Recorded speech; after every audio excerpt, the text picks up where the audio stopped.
Courtney Stewart's perfectly manicured fingers paused over her keyboard. The notification sound from her husband's phone drew her attention away from her patient notes. Todd had left his phone on the kitchen counter when he rushed out for his morning coffee, claiming he needed to get to the office early for an important case. The same excuse he'd been using for over 2 months now. The notification chimed again, more insistent this time. She shouldn't look. As a psychologist with 16 years of experience, Courtney understood the importance of trust in a relationship. But something had been off lately. The late nights at the office, the mysterious Saturday work sessions, the subtle change in how he touched her, when he touched her at all. Courtney glanced at the phone. The screen lit up with a preview of an email. "How was your stay? Rate your experience at Moonlight Inn." Her stomach clenched. Moonlight Inn. The name was unfamiliar, but the implication was crystal clear.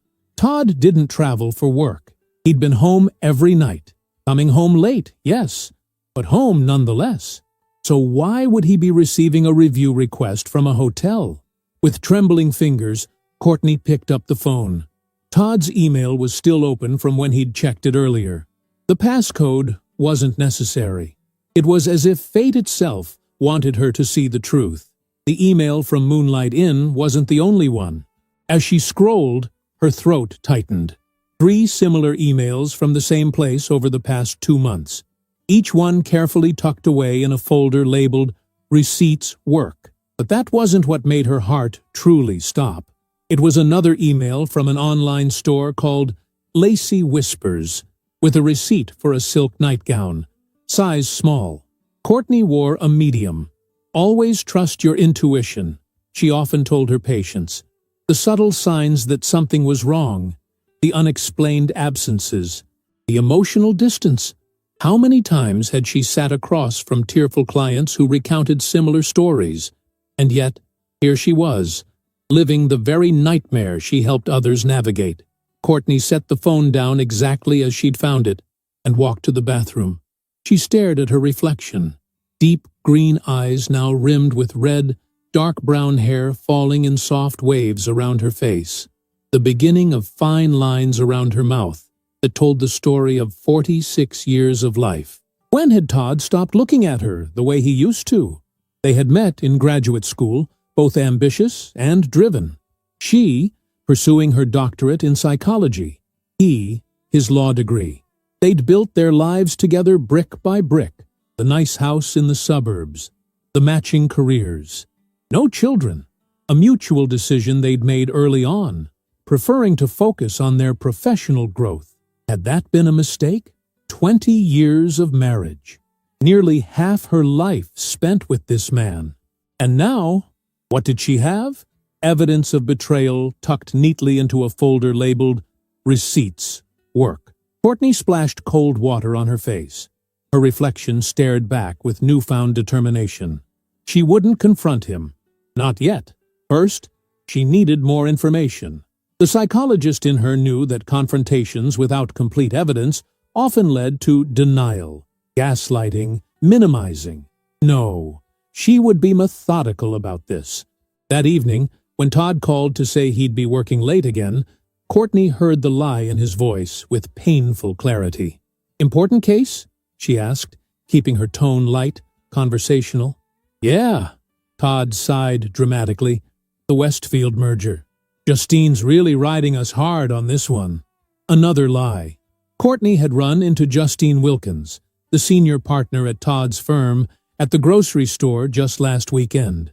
She'd mentioned how pleased she was that the Westfield merger had closed smoothly the week before. "Don't work too hard," Courtney said, impressed by how steady her voice remained when her insides felt like shattered glass. After hanging up, she moved to Todd's home office. She knew his banking password. They had shared such information throughout their marriage, a symbol of trust that now felt like a cruel joke. Logging in, she methodically went through his recent transactions. There it was, Moonlight Inn, charged to his personal credit card twice in the past month, and Lacy Whispers, with not just one purchase, but 3 over the past 2 months. Courtney didn't cry. The time for tears would come later. Now was the time for strategy. She took screenshots, sent them to her own email, and carefully logged out, leaving no trace of her investigation. The next day, Courtney called in sick to her practice, something she'd done only twice in the past decade. She waited until Todd left for work, dressed carefully in a nondescript outfit, and drove to the address of the Moonlight Inn she'd found online. It wasn't a seedy motel as she'd half expected. It was a boutique hotel on the edge of town, discreet and upscale, with private entrances and secluded balconies. The kind of place you'd take someone you cared about, not just a meaningless fling. That detail hurt more than she expected. From her car across the street, Courtney watched the entrance for hours. Just as she was about to give up, a familiar car pulled into the parking lot. Todd's silver BMW. Her hands gripped the steering wheel so tightly, her knuckles turned white.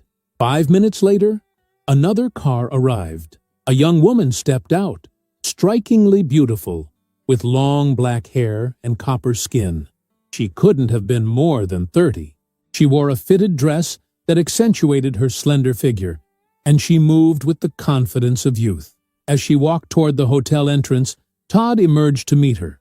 He kissed her cheek, then took her hand as they disappeared inside. Courtney felt oddly calm as she started her car and drove home. The image of Todd holding that young woman's hand played on repeat in her mind. It wasn't just sex, then. There was tenderness there, a relationship. Over the next week, Courtney became a detective in her own marriage. She discovered the young woman's name from an email, Maya Patel.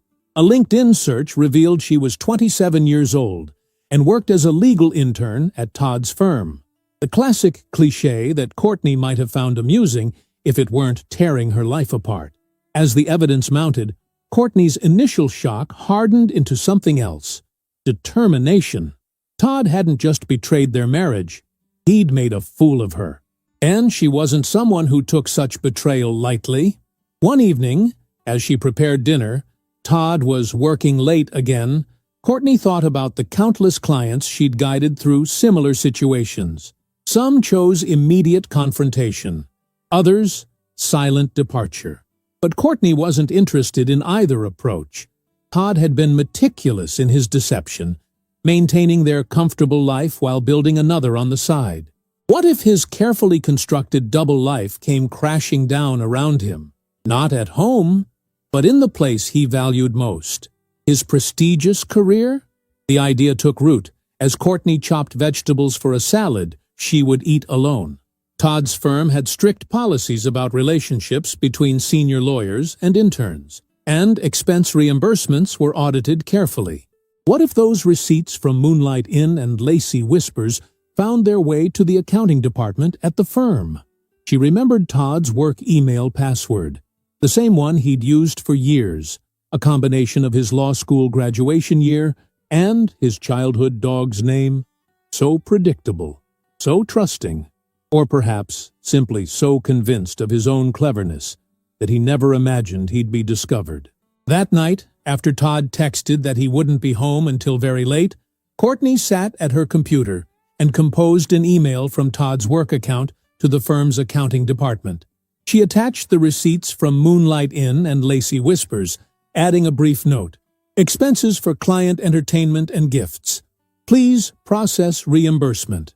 Her finger hovered over the send button. Was she really going to do this? Destroy his career along with their marriage? The woman who had devoted her life to helping others heal was contemplating an act of calculated revenge. Then she remembered the tenderness in Todd's face as he took Maya's hand. How many times had that same tenderness been absent when he looked at her recently? How many lies had he told while looking her directly in the eyes? Courtney pressed send. The next morning, she prepared Todd's favorite breakfast, blueberry pancakes with real maple syrup. As he ate, she watched him, wondering if he sensed the shift in their relationship, the knowledge she now possessed. He seemed oblivious, scrolling through his phone between bites. "Big day today?" she asked, pouring him more coffee, with a special addition he couldn't taste, but would certainly feel the effects of later. Yeah, he said without looking up. Important client meeting. Could be a game changer for the firm. More lies. So easy for him now. Well, good luck, Courtney said, placing a gentle kiss on his cheek. I hope everything works out exactly as it should. Todd looked up, momentarily surprised by the affection. He smiled, that handsome smile that had once made her heart race. Thanks, babe. I have a good feeling about today. As he left for work, briefcase in hand, Courtney watched from the window. She wondered how long it would be before his day fell apart, before the life he'd been so carefully managing crumbled beneath him. She smiled to herself. Maybe Todd wasn't the only one with an important case to handle today. Todd's stomach began to cramp halfway through his morning commute. By the time he pulled into the underground parking of the glass-fronted law office building, sweat beaded on his forehead, despite the air conditioning blasting at full strength. Something wasn't right. The discomfort turned to urgent pressure as he rode the elevator to the 22nd floor. Briefcase clutched tightly against his chest as if it could somehow contain the growing turmoil inside him. "Morning, Mr. Stewart," called the receptionist as Todd rushed past, not even slowing down to return her greeting. He barely made it to the executive bathroom, locking himself in the furthest stall just in time. 20 minutes later, when he thought the worst had passed, another wave hit him. Todd checked his watch. The Davidson hearing was scheduled for 10 o'clock, 45 minutes from now. This was the case that could finally put him in line for partnership. Charles Davidson was worth $50 million, and his divorce proceedings were expected to be both lucrative and high-profile. Todd couldn't afford to miss it. His phone buzzed with a text from Maya.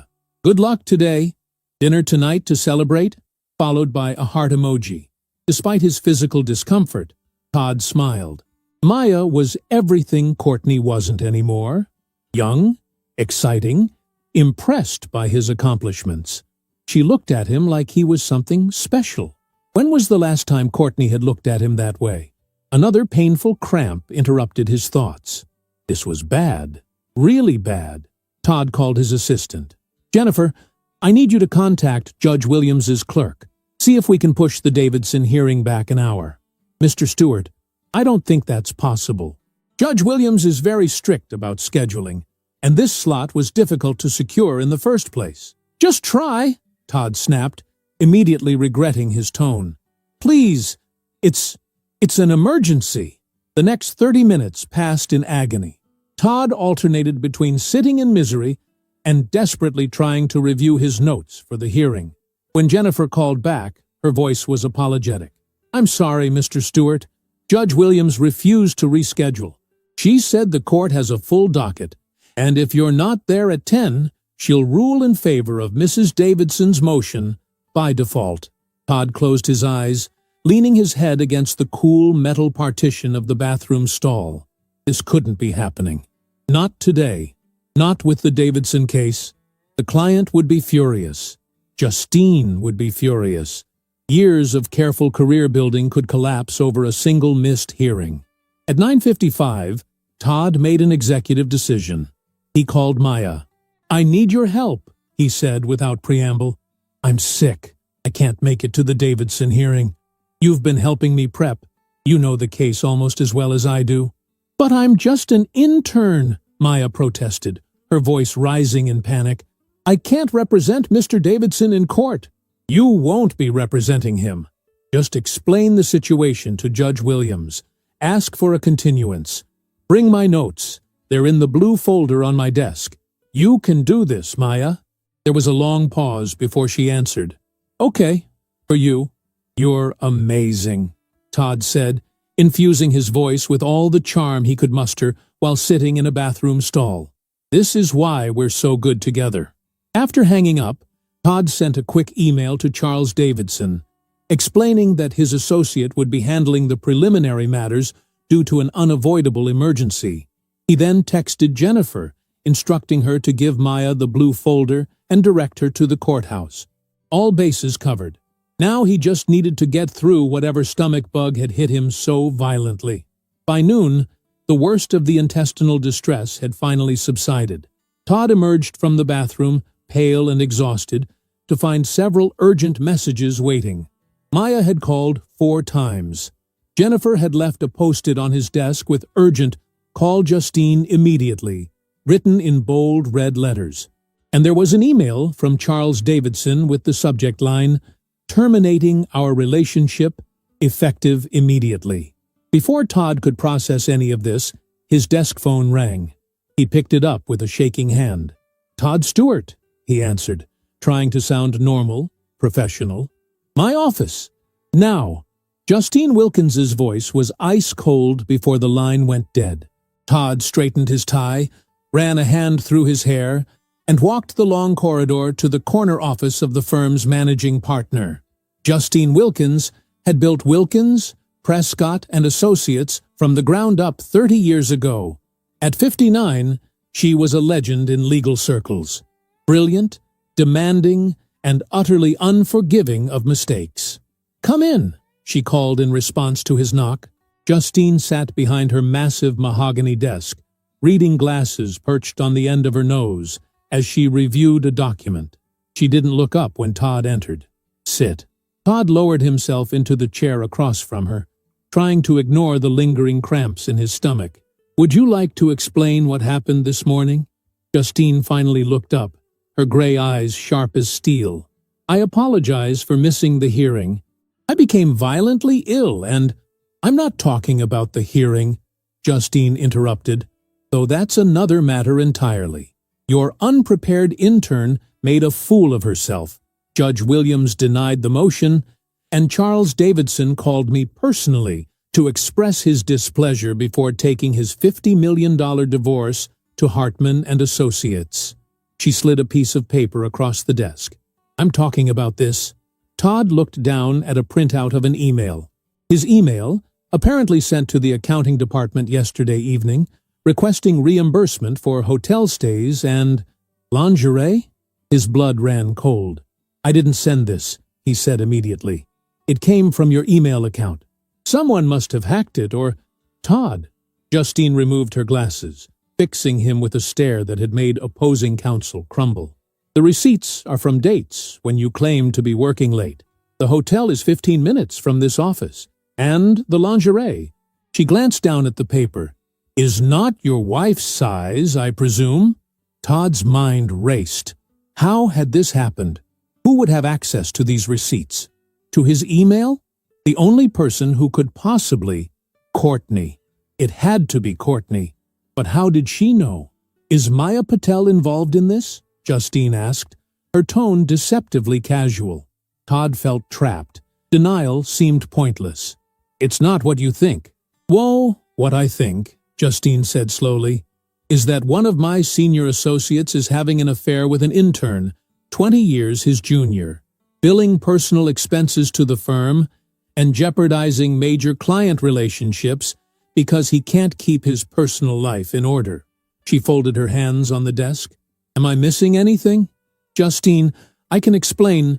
"Save it." She held up a hand. "I don't care about your marriage, Todd. That's your business. But when your personal choices affect this firm, they become my business." She slid another document across the desk. "This is a formal reprimand. You'll be on probation for 6 months. Your partnership consideration is indefinitely postponed. And Maya Patel's internship is being transferred to the corporate division, effective immediately." Todd stared at the document, the words swimming before his eyes. 6 years of 70-hour weeks. 6 years of missed vacations, of prioritizing the firm above everything else. His path to partnership, gone. And Maya would be transferred away from him. "Do you understand the severity of this situation?" Justine asked. Todd nodded numbly. "Good. You're suspended for the remainder of the week. Go home. Sort out whatever is happening in your personal life. And when you return on Monday, I expect nothing less than absolute professionalism." She put her glasses back on and returned to her document. "That will be all." The dismissal was clear. Todd stood on shaky legs and left the office, mind reeling. As he walked back to his office to collect his things, his phone buzzed with a text from Maya. "We need to talk." Judge was furious. "What happened to you?" Before he could respond, Another text came through. Just heard from HR. I'm being transferred? Call me. Todd slumped into his desk chair, trying to make sense of how quickly his carefully constructed life was unraveling. His career was in jeopardy. Maya was being transferred. And Courtney. Courtney knew. She had orchestrated this. The woman he'd been married to for 20 years, the woman he thought he knew completely, had just delivered a precision strike to the heart of his professional life. As if on cue, his phone lit up with Courtney's name. He almost didn't answer, but curiosity won out. Hey, he said, unable to keep the defeated tone from his voice. Todd, is everything okay? You sound strange. Her voice was the same as always, warm, concerned. If he hadn't known better, he would have thought she was genuinely worried about him. I'm not feeling well. I'm coming home early. Oh no. Is it something you ate? The innocence in her voice was almost convincing. Maybe, he replied, a suspicion forming. The pancakes, the coffee. Had she? No. Courtney wouldn't do that. She was a healer, a professional who helped people. She wouldn't deliberately make him sick, would she? I'll be there soon, he said, hanging up before she could respond. The drive home was a blur of confusion and anger. How had Courtney discovered his affair? What else did she know? And how far was she willing to go with this revenge? By the time he pulled into their driveway, Todd had convinced himself that he was the wronged party here. Yes, he'd had an affair, but Courtney had deliberately sabotaged his career. What she'd done was far worse than his indiscretion with Maya.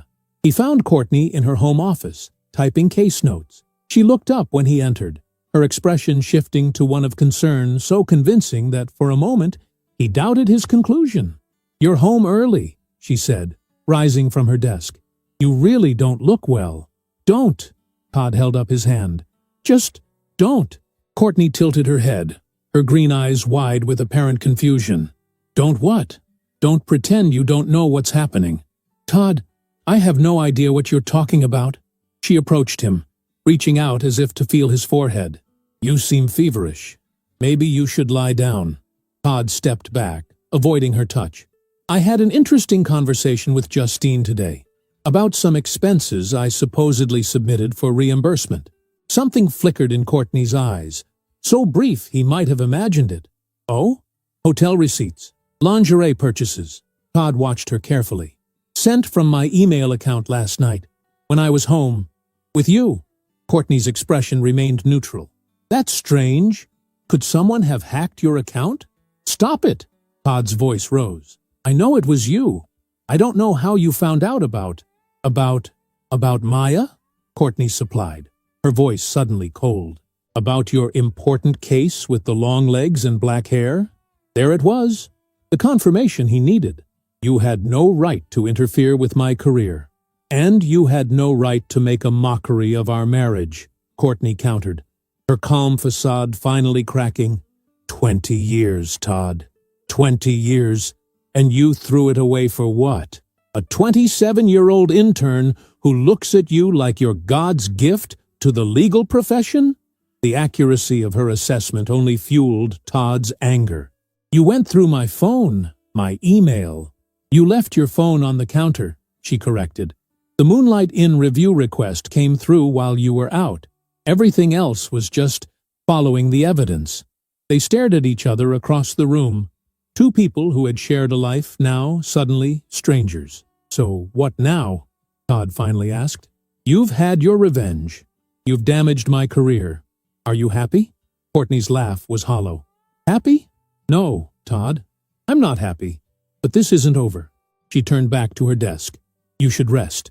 You've had a difficult day, and I suspect things are only going to get more difficult from here. As Todd turned to leave the room, his stomach cramped painfully again. Did you do this too? He demanded, clutching his abdomen. Did you put something in my food? Courtney looked over her shoulder, her expression unreadable. I'm a psychologist, Todd, not a poisoner. Perhaps it's just your conscience finally catching up with you. Todd retreated to their bedroom, collapsing onto the bed as another wave of nausea washed over him. Through the haze of discomfort, one thing became crystal clear. He had severely underestimated his wife. The question now was, what else was she capable of? The following days passed in a fog of tense silence. Todd and Courtney moved around their house like ghosts, avoiding direct contact. They slept in separate rooms, ate at different times, and communicated only when absolutely necessary. To an outside observer, it might have seemed like a mutual cooling-off period. But beneath the surface, both were calculating their next moves. Todd spent most of his suspended week alternating between fury and panic. Maya had stopped responding to his texts after their brief, heated conversation where he'd tried to explain the situation. "You're suspended, and I'm transferred to corporate?" Her voice had risen with each word. "Todd, you promised me this wouldn't affect my career." "You said we were being careful." "We were careful," he'd insisted. "Courtney found out somehow and sent those receipts to accounting. She's trying to sabotage me." There had been a long pause before Maya responded, her voice noticeably cooler. "So, this is your wife's fault? Not the fact that you're having an affair with an intern half your age? That's not fair. You know what we have is real." Another pause. "Do I? Because right now it seems like what we have is a mess that's threatening my future at the firm. I worked too hard to get this internship, Todd. My parents mortgaged their house to put me through law school. I'll fix this," he'd promised. "Just give me time." "I don't think you can fix this," Maya had replied. "And honestly, I need to focus on salvaging my professional reputation." Justine made it very clear that any continued association between us would result in my immediate termination. The call had ended with Maya telling him not to contact her again. Todd had thrown his phone across the room in frustration. By Saturday, Todd had developed a plan. He would talk to Courtney, make her see reason. They could work this out like adults, maybe even save their marriage, if that's what she wanted. But first, he needed to secure his position at the firm. And for that, he needed Courtney to send an email confessing that she had been the one to access his account and send those receipts. He found her in the garden, pruning her beloved rose bushes. The morning sun caught the auburn highlights in her dark hair, reminding him of the young woman he'd fallen in love with 2 decades ago. For a brief moment, Todd felt a pang of regret for what he'd done to their marriage. "We need to talk," he said, approaching cautiously. Courtney didn't look up from her task. "Do we? This situation, it's gotten out of hand. We need to find a way forward." Now she did look up, her green eyes coolly assessing him. "Which situation, specifically? Our marriage? Your affair? Or your professional difficulties?" Todd bit back a sharp retort. Getting angry wouldn't help. "All of it. Starting with the email to accounting. I need you to send a message to Justine explaining that you sent those receipts, not me." Courtney's laugh was genuine, but without humor. "Wow, that's quite a request." "It's the reasonable thing to do," Todd insisted. "You interfered with my career. That crosses a line. And sleeping with your intern doesn't?" Courtney set down her pruning shears and removed her gardening gloves. "Tell me something, Todd. In this scenario, you're imagining where I help salvage your career. What happens next? Do you end things with Maya? Do we go to counseling? Or are you just looking for damage control while you figure out your exit strategy?" The directness of her questions caught him off guard. In truth, he hadn't thought that far ahead. He'd been focused solely on fixing his professional situation. We could try counseling," he offered, knowing how weak it sounded. Courtney studied him, her expression that of a scientist observing a particularly disappointing specimen. "You know what I find interesting? In all our conversations since this blew up, you haven't once apologized. Not for the affair, not for the lies, not for throwing away 20 years of marriage. Your primary concern has been your career and how I've damaged it." Todd felt a flush of embarrassment, quickly followed by defensive anger. "You deliberately sabotaged me. You made me sick, so I'd miss the Davidson hearing. Do you have any idea how important that client was? More important than our marriage, clearly. That's not fair. None of this is fair, Todd. Courtney picked up her gardening basket. And no, I won't be sending any confession to Justine. You made your bed, quite literally in this case, and now you can lie in it. She brushed past him, heading toward the house.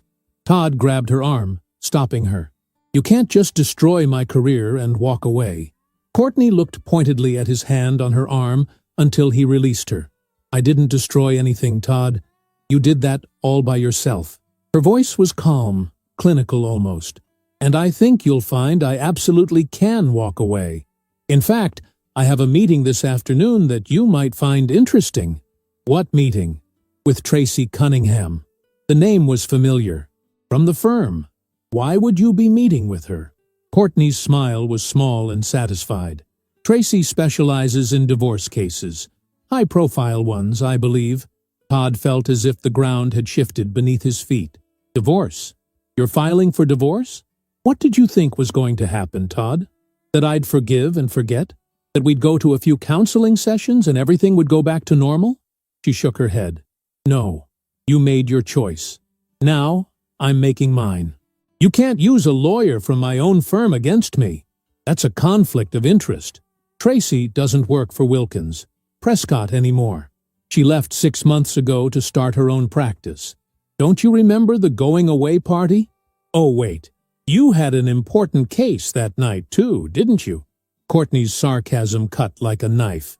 Besides, Tracy and I have been friends for years, long before you started sleeping with your intern. Todd struggled to process this new information. Courtney had been methodical, calculating. She'd thought steps ahead while he'd been reacting to each crisis as it emerged. You planned this, he accused. All of it. No, Todd. You planned this the moment you decided our marriage vows were optional. I'm just responding accordingly. She checked her watch. Now, if you'll excuse me, I need to shower before my appointment. As Courtney walked away, Todd felt a chill of apprehension. He'd never seen this side of his wife before. This cold, strategic woman who seemed to be dismantling his life with surgical precision. He'd always thought of Courtney as the nurturing one, the emotional one in their relationship. Now he realized how profoundly he had underestimated her. Tracy Cunningham had a reputation as one of the most aggressive divorce attorneys in the city. If Courtney retained her services, this wouldn't be a simple, amicable split. It would be war. Todd spent the rest of the day making frantic phone calls to lawyer friends, seeking advice. The consensus was grim. Given that he'd been caught having an affair with an intern, had potentially misused company resources, and was currently on probation at work, he was in a vulnerable position for divorce proceedings, especially with someone like Tracy representing Courtney. You need to get ahead of this, advised his friend Michael, a family court judge. Offer a generous settlement before she files. And for God's sake, end things with the intern if you haven't already. By evening, Todd had formulated a new strategy. He would offer Courtney a fair division of assets. Their house was worth about $1 million. They had approximately $800,000 in retirement and investment accounts. No children to complicate matters. He could offer her the house and 40% of the investments. That would be more than fair, given that he was the higher earner. When Courtney returned from her meeting, Todd was waiting in the living room with a legal pad full of notes and calculations. He'd even opened a bottle of the expensive Cabernet they saved for special occasions. "How was your meeting?" he asked, attempting a conciliatory tone. Courtney set down her purse, eyeing the wine and his notes with visible skepticism. "Productive. I've been thinking," Todd began, "and you're right. I haven't been fair to you. I haven't acknowledged how much I've hurt you. Is that an apology? Because it sounds more like an observation." Todd took a deep breath.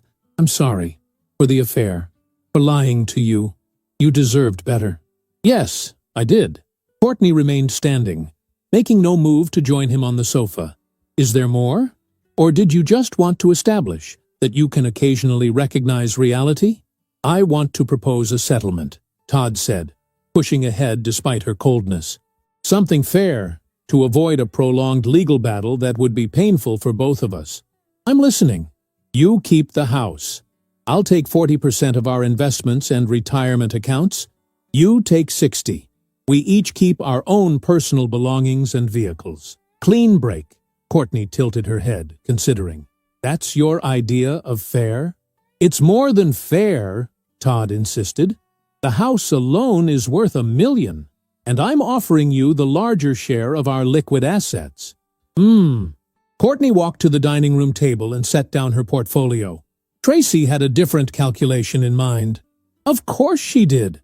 That's her job, to ask for everything. But be reasonable, Courtney. You don't want this to get ugly. Courtney turned to face him, her expression thoughtful. Do you know what I realized today, Todd? In all our years together, I've always been the reasonable one, the understanding one, the one who compromised. She moved to pour herself a glass of wine, though not the one Todd had opened. But reasonable people get taken advantage of. Understanding becomes enabling, and compromise becomes surrender. She took a sip of her wine, watching him over the rim of her glass. So no, I don't think I'll be reasonable this time. Tracy thinks I should ask for 75% of all assets, given your infidelity and professional misconduct. And she believes a judge would be sympathetic, especially once we subpoena the firm's records regarding your indiscretions. Todd felt his face grow hot. That's extortion. That's divorce, Courtney corrected. But I'll tell you what, I'll consider your offer if you do one thing for me. What's that? Tell me the truth, not some sanitized version, not what you think I want to hear. The actual truth. About Maya, about why, about all of it. The request caught Todd off guard. He'd expected monetary demands, not emotional honesty. Why does it matter now? You're already decided on divorce. It matters because I spent 20 years with you, and I deserve to understand what happened to us. Courtney's voice softened slightly. Was it just about sex? Was she just young and exciting? Or was it more than that? Todd looked down at his untouched wine. The truth, after months of lies. Could he even recognize it anymore? It started 6 months ago. He began slowly. The Davidson case came to the firm, and Justine assigned Maya to help with research. We worked late a lot. She was impressed by me, looked up to me in a way that he trailed off, aware of how pathetic it sounded. In a way that I didn't anymore. Courtney finished for him. Todd nodded reluctantly. You're successful in your own right. You don't need me. Maya, he paused, searching for words. Maya made me feel important, necessary.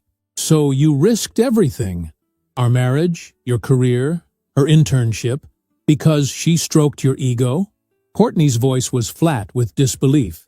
It wasn't just that, Todd protested. There was a connection. She understood the pressures I was under at work.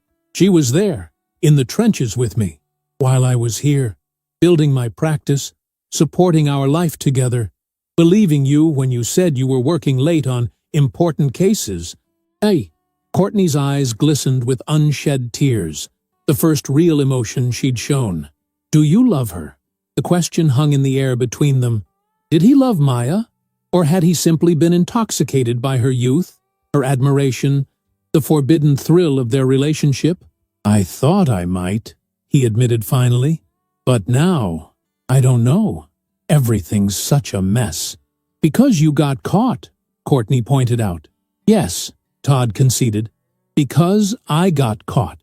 The admission felt like tearing off a bandage. Painful, but somehow cleansing. Courtney nodded, as if he'd confirmed something she already knew. Thank you for that much honesty, at least. She set down her wine glass. I'll consider your settlement offer. But know this, I won't be rushed, and I won't be manipulated. If you try to hide assets or pressure me, I won't hesitate to let Tracy take the gloves off completely. I understand, Todd said, feeling oddly deflated. The conversation hadn't gone as he'd planned. He'd expected anger, recriminations, maybe even tears. But this composed, strategic Courtney was someone he didn't know how to handle. One more thing, Courtney added, pausing at the doorway. I'll be staying with my sister for a few days. I need some space to think. You don't have to leave. I can stay at a hotel. No, I need to be away from this house, away from the memories. She gave him a long look. You might want to use the time to consider what your life will look like after the divorce, particularly your professional life. With that cryptic statement, she left the room, leaving Todd alone with his cooling wine and settlement notes that suddenly seemed woefully inadequate. Later that night, as Todd lay awake in their bed, too large and empty without Courtney beside him, his phone buzzed with a text from an unknown number. He opened it to find a message from Maya, sent from a new phone. We need to talk. Meet me at Riverside Park tomorrow, 2 p.m. The bench near the willow tree. Todd stared at the message, hope and anxiety battling in his chest. Maybe Maya had reconsidered. Maybe something could be salvaged from this disaster after all. He responded immediately. I'll be there. What Todd didn't know was that Courtney had already made her next move, one that would ensure there would be no easy resolution, no simple divorce, and no quick reconciliation with Maya. As he drifted off to sleep, plans were already in motion that would bring his carefully constructed facade crashing down once and for all. Riverside Park was unusually crowded for a Sunday afternoon. Families picnicked on checkered blankets, children chased each other through the grass, and joggers navigated the winding paths. Todd found the bench near the willow tree 10 minutes early. His stomach knotted with anticipation. He dressed carefully, casual but put together in khaki pants, and a blue button-down that Maya once said brought out his eyes. He checked his watch repeatedly as 2 o'clock came and went. By 2:15, he was beginning to worry. By 2:30, doubt had crept in. Had she changed her mind? Was this some kind of payback for the mess at work? At 2:45, just as Todd was about to leave, Maya appeared. She looked different. Her usually perfect hair pulled back in a simple ponytail, dark circles under her eyes visible even beneath her sunglasses. She wore jeans and a plain t-shirt, a far cry from her typical stylish office attire. I wasn't sure you'd still be here, she said, remaining standing even as Todd made room for her on the bench. I said I would be. Todd tried to read her expression, but the sunglasses made it difficult. I'm glad you texted. I've been worried about you. Maya gave a short, humorless laugh. Worried about me? Or worried about what I might say to people at the firm? That's not fair. I care about you, Maya. You know that. She finally sat, though keeping a careful distance between them. Do I? Because from where I'm sitting, it looks like you care about yourself most of all. Todd felt a flash of irritation. He hadn't expected to be on the defensive here. I'm the one whose career is on the line. I'm the one on probation. And I'm the one being whispered about in every corridor of the firm. Maya removed her sunglasses, revealing eyes reddened from either lack of sleep or crying. Do you have any idea what it's like for me now? The corporate division treats me like I have the plague. No one wants to work with Stewart's girl. I'm sorry, Todd said, genuinely meaning it. I never wanted any of this to affect your career. Well, it has. Maya twisted her hands in her lap. I've been offered a transfer to the Seattle office. Seattle? Todd felt as if he'd been punched. You can't be serious. It's either that or resign. Justine made it very clear those are my only options. But your family is here. Your life is here. My life? Maya turned to face him fully. My life is in shambles, Todd. My professional reputation is destroyed. My parents are asking questions I can't answer. And the man I thought I was building a future with turns out to be… Oh, she trailed off, shaking her head. Turns out to be what? Todd pressed. A coward, Maya said flatly. When things got difficult, your first instinct wasn't to protect me or fight for us. It was to blame your wife and try to save your own skin. The accusation stung all the more for its accuracy. That's not true. I'm here, aren't I? I want to make this right. How exactly? Are you going to leave your wife? Give up your position at the firm? Move to Seattle with me? Maya's questions came rapid fire, each one highlighting the impossibility of their situation. Todd hesitated, and in that hesitation, Maya found her answer. That's what I thought, she said quietly. It's complicated. Todd protested. Courtney's talking about a divorce, but she's being unreasonable about the settlement. And the firm. I've put 15 years into building my career there. I can't just walk away. But you expected me to, didn't you? To sacrifice my career, my reputation, everything. For what? Secret hotel meetings and lies? Maya stood abruptly. I didn't ask you here to rehash all this. I wanted to tell you in person that I'm taking the Seattle position. I leave next week. Next week? Todd stood too, panic rising. That's too soon. We need time to figure this out. There's nothing to figure out. It's over, Todd. Maya's voice softened slightly. Maybe it was never real to begin with. Just a fantasy that couldn't survive in the real world. Don't say that. What we had was real. Was it? Or was I just an escape from your marriage? A way to feel young and important again? Maya put her sunglasses back on, creating a barrier between them. It doesn't matter now. I've made my decision.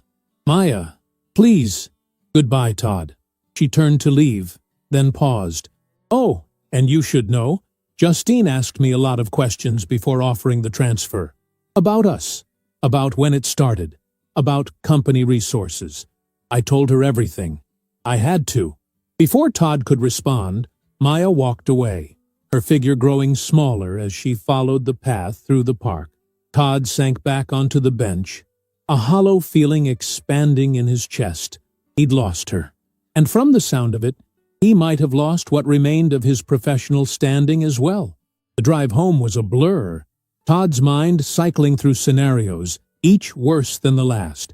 If Maya had told Justine everything, his probation might turn into termination. If Courtney pursued an aggressive divorce, he could lose most of their assets. In the span of a week, his carefully constructed life was disintegrating around him.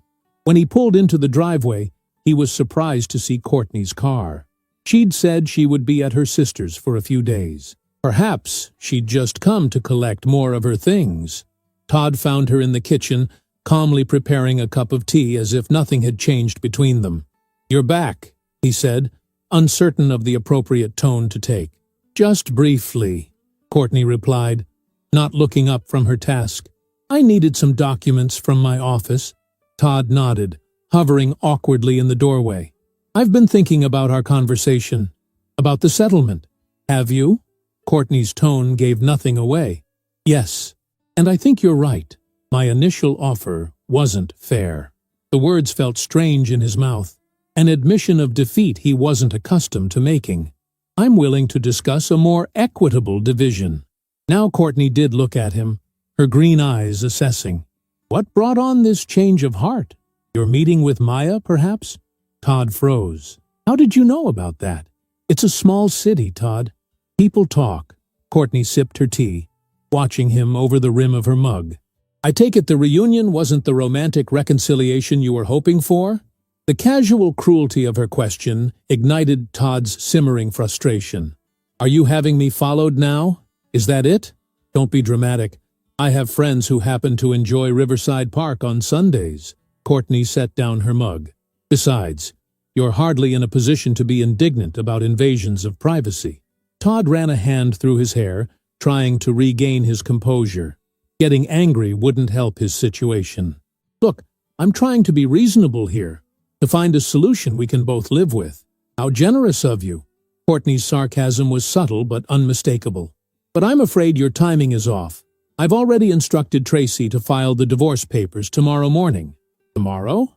That's too soon." "We haven't agreed on terms." "The filing is just the beginning of the process, Todd. You'll have plenty of time to negotiate through your lawyer." Courtney gathered her documents from the counter. "You do have a lawyer, don't you?" The truth was, Todd had made several calls, but most of the top divorce attorneys in the city had declined to take his case. Some cited conflicts of interest, others full caseloads. But Todd suspected the real reason was that no one wanted to go up against Tracy Cunningham, especially in a case where the client had been caught having an affair. "I'm working on it," he said stiffly. "Well, work faster." Courtney moved toward the door, then paused. "Oh, and you might want to check your email. I believe Justine wanted to speak with you before you return to the office tomorrow. A chill ran down Todd's spine. What did you do? Me? Nothing. Courtney's expression was the picture of innocence. But it seems Maya was quite forthcoming during her exit interview. Something about company credit cards being used for your little rendezvous? And apparently there were some client billing discrepancies as well. Todd felt the blood drain from his face. He had occasionally, just a few times, padded his billable hours to cover time spent with Maya. And yes, once or twice he'd used the company card for their meals, justifying it as client development. Petty infractions in the grand scheme of things, but potentially devastating when combined with everything else. You're enjoying this, aren't you? Todd accused. Watching my life fall apart. Something flashed in Courtney's eyes, not triumph as he'd expected, but a deep, profound sadness. No, Todd, I take no pleasure in any of this, but actions have consequences. You made choices that set all of this in motion. So did you, Todd countered. You could have confronted me directly. We could have talked about it, maybe even worked things out. Instead, you went nuclear, sabotaging my career, making me sick, planning this ambush divorce. Would you have preferred I play the role of the devastated wife? Crying, begging you to choose me over her? Courtney shook her head. That's not who I am. And frankly, it wouldn't have changed anything. You would have denied it, minimized it, maybe even ended things with Maya temporarily. But the fundamental problem would remain, which is that you stopped choosing me a long time ago, and I deserve better than to be someone's consolation prize. With that, Courtney left, the gentle click of the door closing behind her somehow more final than any slam could have been. Todd's phone buzzed with an email notification. Justine Wilkins, as Courtney had predicted. The subject line read simply, Meeting, 9 a.m. tomorrow. Mandatory. He didn't need to open it to know what it contained. Maya had told Justine everything, and now he would face the consequences. His probation would likely become termination. 15 years at the firm. Gone. His career in tatters. Todd poured himself 3 fingers of whiskey and carried it to his home office. He needed to prepare for tomorrow's meeting, to find some way to explain the billing discrepancies that wouldn't sound like the desperate rationalizations of a man caught in a web of his own making. As he sat at his desk, he noticed a manila folder that hadn't been there before. Opening it, he found copies of bank statements, credit card bills, hotel receipts, all meticulously organized and annotated in Courtney's neat handwriting. Each entry related to Maya was highlighted. Dinners, hotel stays, gifts. And in the margins, Courtney had noted the corresponding dates from his calendar, the excuses he'd given for working late. The thoroughness of it was chilling. Courtney hadn't just discovered his affair, she'd documented it with the precision of a forensic accountant. And now, it seemed, she'd shared that documentation with both Tracy and, through Maya, Justine. Todd closed the folder, his hands shaking slightly. He'd always known Courtney was intelligent. You didn't build a successful psychology practice without brains. But he'd never appreciated just how formidable an opponent she could be. For the first time, Todd confronted the possibility that he might lose everything. His marriage, his career, his reputation, his financial security. All because he'd been flattered by the attention of a younger woman. Because he'd sought validation in the wrong places. Because he'd taken for granted the partner who had stood beside him for 20 years. The weight of his mistakes pressed down on him as he stared at the folder, physical evidence of his betrayal. And somewhere in the back of his mind, a small voice whispered that perhaps he deserved exactly what was coming to him. The next morning dawned gray and drizzling, matching Todd's mood as he dressed for what might be his last day at Wilkins, Prescott and Associates. He chose his best suit, charcoal gray with subtle pinstripes, paired with a crisp white shirt and his lucky red tie, armor for the battle ahead. The office was unusually quiet when he arrived. conversations pausing as he passed, eyes following his progress down the hallway. News traveled fast in law firms, and from the looks he was receiving, everyone knew about his meeting with Justine. Her assistant, a normally friendly woman in her 50s, gave him a cool nod. "She's waiting for you. Go right in." Justine sat behind her desk, glasses perched on her nose as she reviewed a document. But she wasn't alone. A man Todd recognized as Harold Prescott, the firm's founding partner, sat in one of the visitor chairs, and beside him was Roger Davis from Human Resources. Todd's heart sank. This wasn't just a meeting. This was an execution. "Todd," Justine gestured to the remaining chair, "have a seat." As Todd lowered himself into the chair, he caught sight of a familiar manila folder on Justine's desk, identical to the one he'd found in his home office the night before. "I believe you know why we've asked you here today," Justine began, removing her glasses. "Maya Patel's exit interview raised some serious concerns about your professional conduct. Concerns that go beyond the inappropriate relationship we discussed previously." Todd opened his mouth to respond, but Harold Prescott raised a hand, stopping him. "Before you say anything, you should know that we've conducted our own internal investigation." Prescott, a stern man in his 70s, fixed Todd with a disapproving stare. "The findings are troubling, to say the least." Roger Davis slid a document across the desk. "This is a summary of the discrepancies we've identified in your billing records and expense reports over the past 6 months. Todd glanced at the paper, his stomach churning at the itemized list of his transgressions. Small individually, but damning in their totality. "In light of these findings," Justine continued, "the partnership has made a decision. Your employment with Wilkins, Prescott and Associates is terminated, effective immediately." Despite having anticipated this outcome, the words still hit Todd like a physical blow. "I understand the situation looks bad," he began, "but there are explanations for—" "Save it, Todd," Justine interrupted. "The documentation is comprehensive, and frankly, the explanations don't matter at this point. The trust is broken." Roger Davis slid another document forward. "This is your separation agreement. You'll receive 2 weeks' severance, minus the amount of the inappropriate expenses identified in our audit.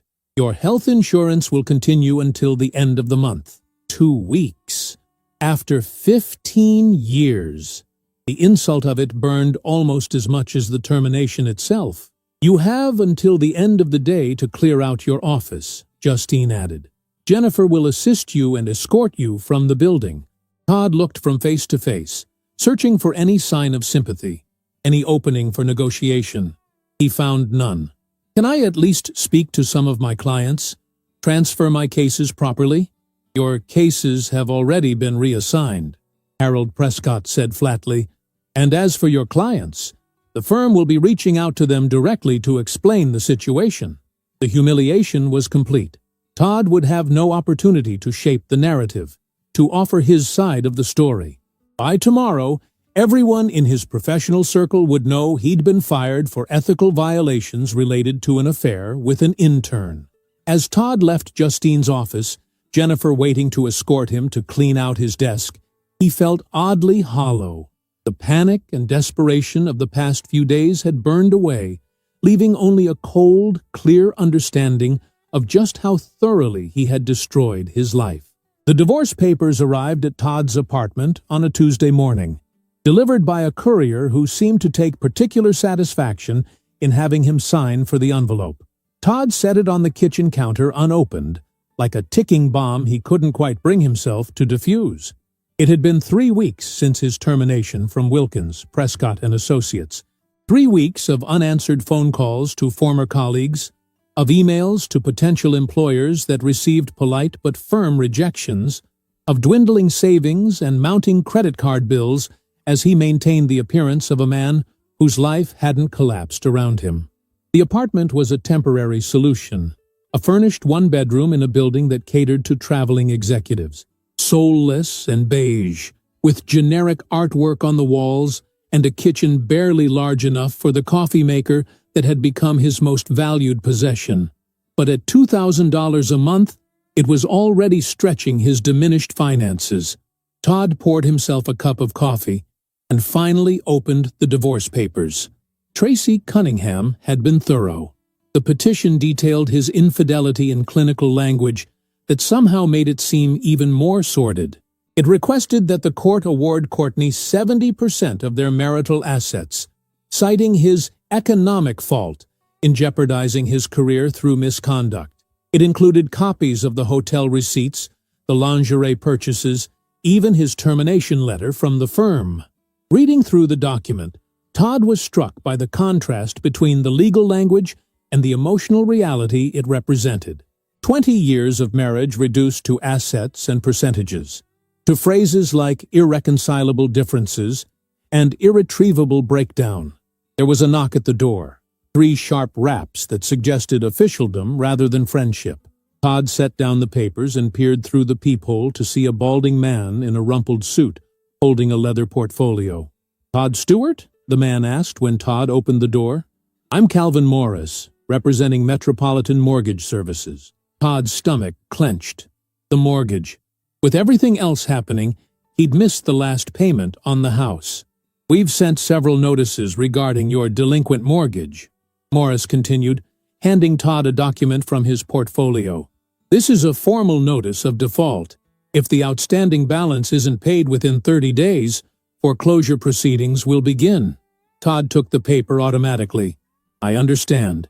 It's been a difficult month, but I'll make arrangements." Morris nodded, clearly having heard similar promises before. "The contact information for our loss mitigation department is included if you wish to discuss payment options." He handed Todd his card. "Good day, Mr. Stewart." After Morris left, Todd added the foreclosure notice to the stack of papers on the counter. Another problem to solve, another consequence of his actions. The house had been in both their names.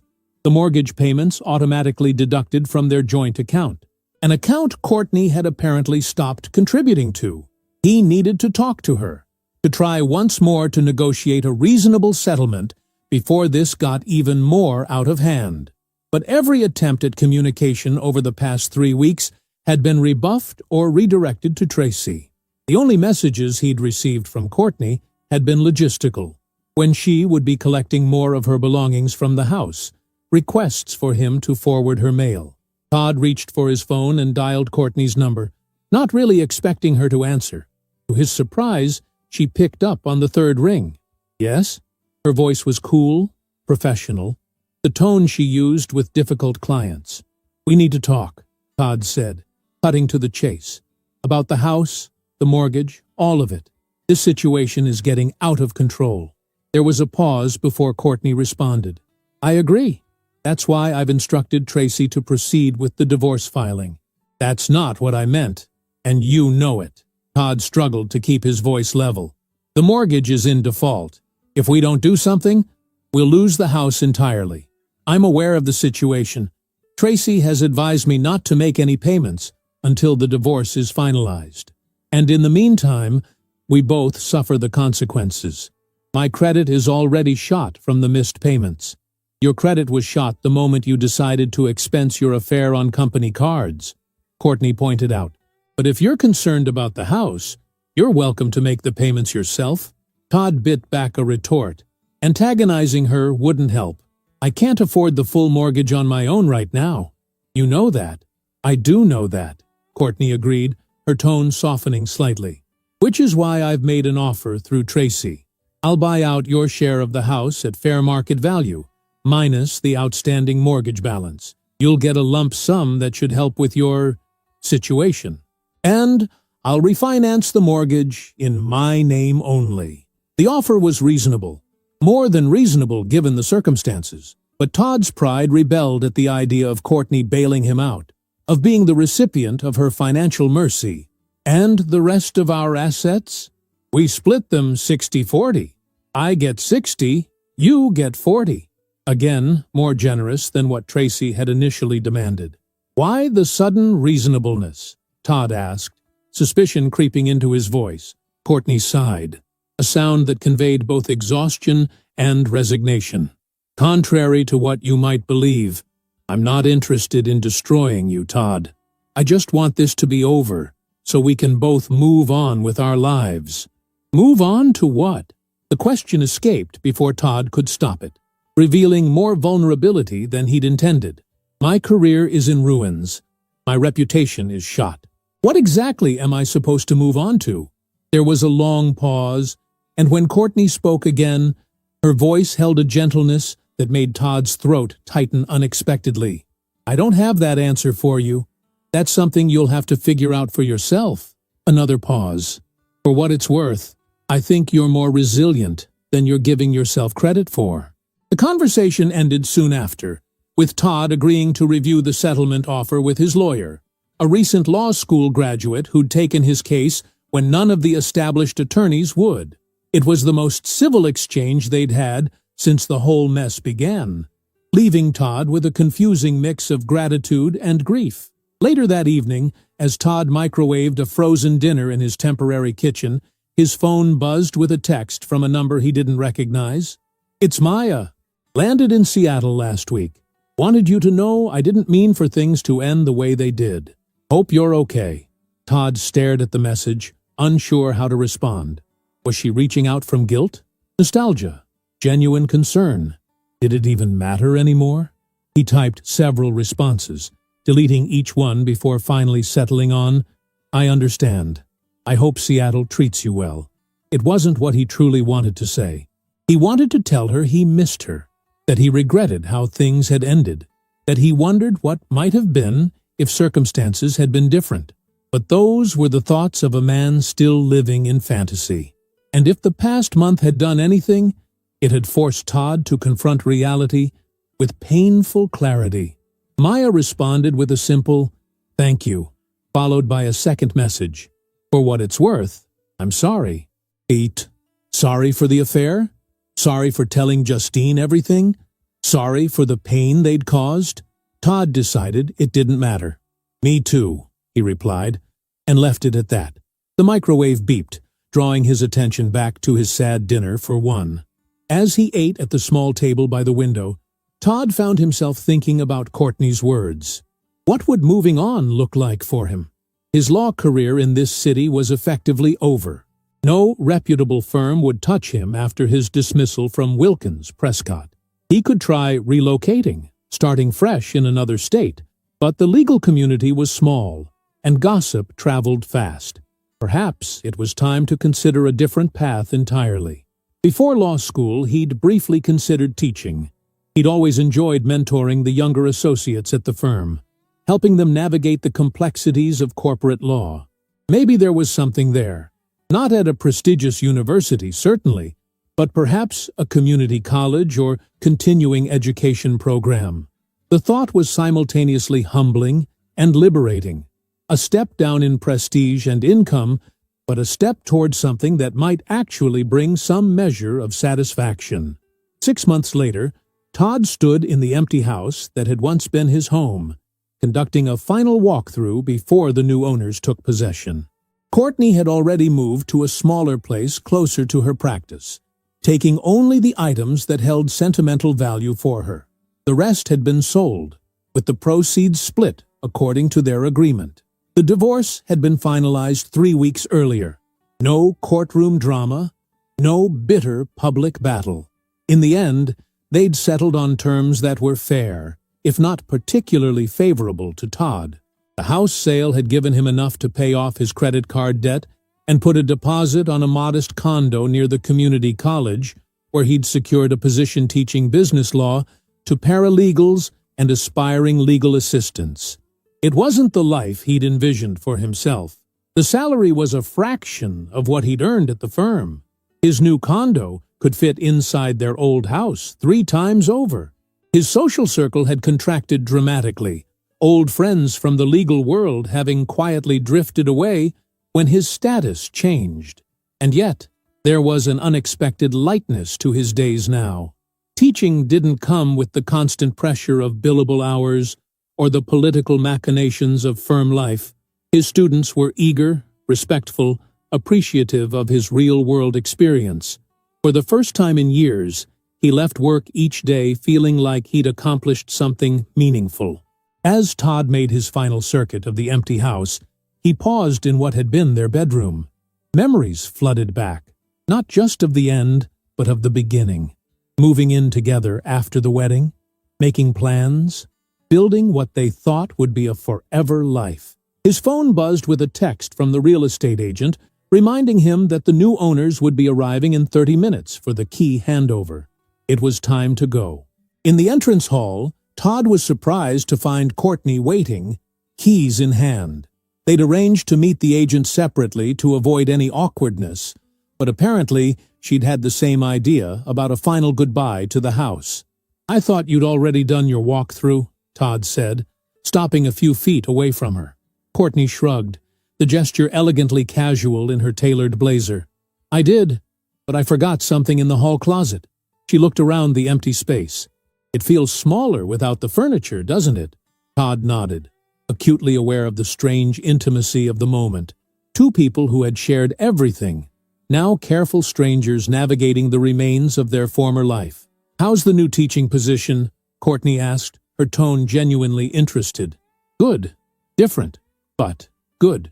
Todd hesitated, then added, "My students seem to like me." "I'm not surprised. You were always a good mentor to the associates at the firm." Courtney's smile was small but genuine. "It suits you. And your practice? Still thriving?" "Busier than ever. I've taken on a partner, another psychologist specializing in trauma work. It's been rejuvenating." They stood in silence for a moment, the emptiness of the house amplifying the space between them. "I heard Maya's doing well in Seattle," Courtney said finally. "Partner track at the new firm, apparently." Todd looked at her sharply. "How do you know that?" "Small world.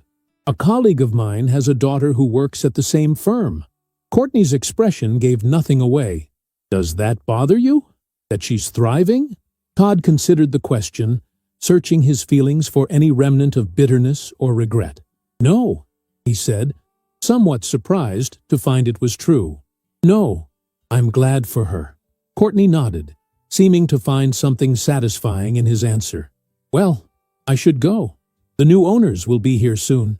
She moved toward the door, then paused. "For what it's worth, Todd, I think you're going to be okay." It was the second time she'd expressed this sentiment, and this time Todd was inclined to believe her. "You know what? I think I am." As they stepped outside together for the last time, Todd felt a weight lifting, not the burden of guilt or regret, which would always be his to carry, but the crushing pressure of trying to maintain a life that had been built on appearances rather than substance. "Goodbye, Courtney," he said simply. "Goodbye, Todd," she replied, her green eyes clear and finally free of the hurt that had clouded them for so long. They walked to their separate cars without looking back. The house that had witnessed both the best and worst of their marriage would soon belong to another couple, with their own hopes and dreams and, inevitably, their own struggles. Todd started his car and pulled away from the curb, glancing in his rearview mirror to see Courtney doing the same in the opposite direction. Their paths, intertwined for 20 years, now diverged completely. 1 year after the divorce was finalized, Courtney sat in her office, reviewing notes for her next client session when her assistant knocked on the door. "Dr. Stewart, your 3 o'clock canceled, but you received this." She handed Courtney a small envelope with no return address. Inside was a newspaper clipping from the community college newsletter, featuring Todd receiving an award for excellence in teaching. There was no note, just the clipping. But Courtney understood the message. He had found his way forward, just as she had. Courtney tucked the clipping into her desk drawer and turned her attention back to her work. The anger and hurt that had driven her calculated revenge had long since faded, replaced by a quiet acceptance. They had both made mistakes. His more dramatic, perhaps, but hers not without consequence. In the end, his betrayal had forced her to rediscover her own strength, to rebuild her life on her terms. Her practice was thriving. Her new home, though smaller, was truly hers in a way the old house had never been.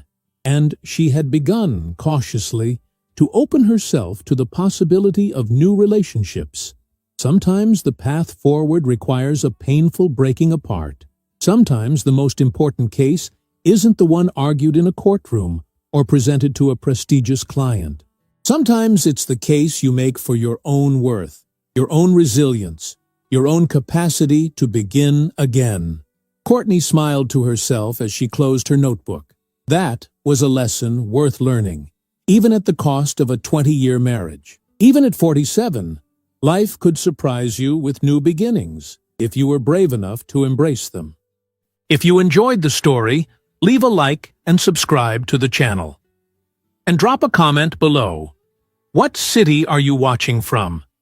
And if your heart tells you to, feel free to leave me a tip on Buy Me a Coffee. Just check the first pinned comment.